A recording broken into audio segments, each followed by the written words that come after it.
Hey, what it do, what it do, what it do? It's your boy Q, and welcome back to YouTube. Let's go ahead and take another trip back into the fog. Now, I did want to do something different on this one, something that we really have yet to do over on this channel, and I wanted to talk about some of the changes made in this most recent patch. Now, before we get into it though, if you're looking for a good place for some weekly DVD content, go ahead and hit that subscribe button, turn those notifications on, that way we can see you back over here for the next video, since we do post multiple videos over on this channel a week.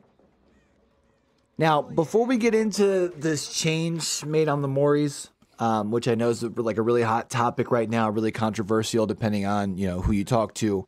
I need you guys to understand that for those of you guys who don't know, that we do play a lot of both sides of matchmaking over on Twitch. Link for that's going to be down in the description below. So I really wanted to take some time and really give a good perspective from both sides as far as the topic. That's why I also wanted to wait a day to really gather my thoughts before putting this together in general. Now, I do understand people's frustrations with Moris, in particular the one hook Mori, and I can't even imagine the good old days of not even needing to be hooked to be Mori'd, because apparently that was a thing that was before my time.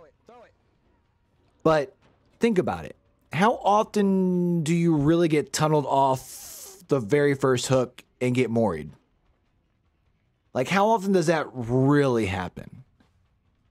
So I know I've seen it happen. I've seen sometimes where it doesn't. I mean, heck, I've even escaped with a full team against an Ebony Mori. And the reason that I ask that is because, well, a Mori is an offering. You don't see them in every game. Although there are definitely nights where it feels like you see them every game. And from the killer's perspective, the Mori used to be something that Swifts would have to worry about in pre-game lobbies. Sometimes this is why they would try and hide the fact that they were going to bring in 2, 3, 4 flashlights, whereas now they can just be blatantly toxic rolling into a lobby. Now that someone has to be on death hook, a killer is literally sacrificing 500 blood points for a cool sacrifice animation, because they would have been sacrificing the entity had they put them on the hook anyways. And the killer spent 7,000 blood points for this offering? Like, imagine if a survivor had to be dead on hook and couldn't take anyone else with them when they used a key. Like how a Mori only sacrifices one person at a time. Or imagine if a survivor had to be on last hook in order to use Decisive Strike or Unbreakable. Because let's be fair and honest. When survivors spawn into a map, everything's at their advantage. The map is full of pallets, they have a heartbeat to let them know when the killer is coming, at least for the most part. They can bring in flashlights, toolboxes, keys.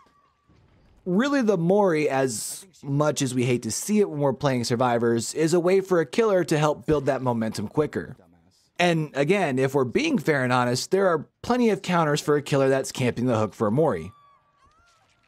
By the time a killer puts somebody up on the hook and camps them out into their death, that's 2 minutes that they are camping the survivor to try and hook one person, where the rest of the team can split up and knock out half of the objectives that they need in order to escape.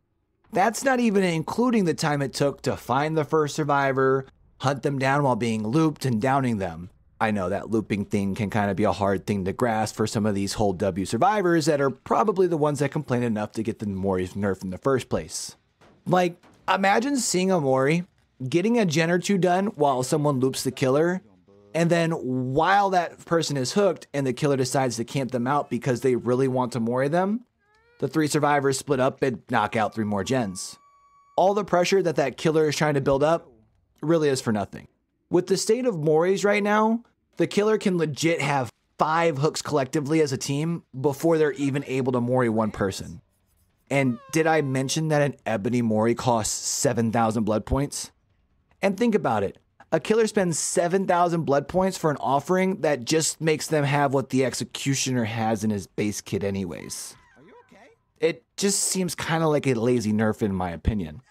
Are you alright? Now, unlike a lot of these content creators out here, I'm not going to bash the changes that were made without giving a solution. Now hear me out. Remember how I said a killer could potentially have to get 5 collective hooks before they're even able to Mori one person? What if we did something like this? What if they made it to where a Mori would not be able to use until a killer has collectively gotten a total of 3 hooks on a team combined? But then after that, it goes back to the same rules as far as the Mori, where anyone can be sacrificed as long as they've been hooked once.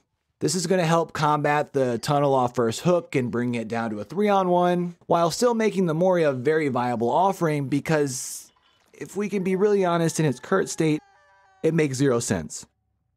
By the way, did I mention that a killer spends 7,000 blood points for this offering?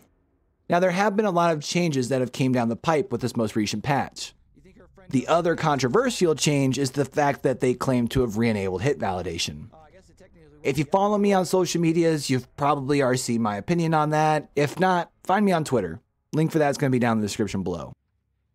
Now, I know I threw a lot at you all today, but let me know your thoughts down below in the comments. Whether you agree or disagree, let's have a civil conversation about it. And if you did enjoy that video, do me a huge favor. Leave a comment down below and hit that like button, because that's really going to help us with our algorithm. Helps us get our content in front of more people. And if you are looking for a place to get some weekly DBD content, hit that subscribe button and turn those notifications on. That way we can see you back for the next video. Oh, and also don't forget, we play a lot of DBD over on Twitch, both Killer and Survivor, including some Swiffin' with the community. Again, link for that's going to be down in the description below. Until next time then, don't forget, be true, be sincere, be you, game hard, love harder. It's your boy Q, signing out. If you ain't show something, you just don't wanna be me, but you will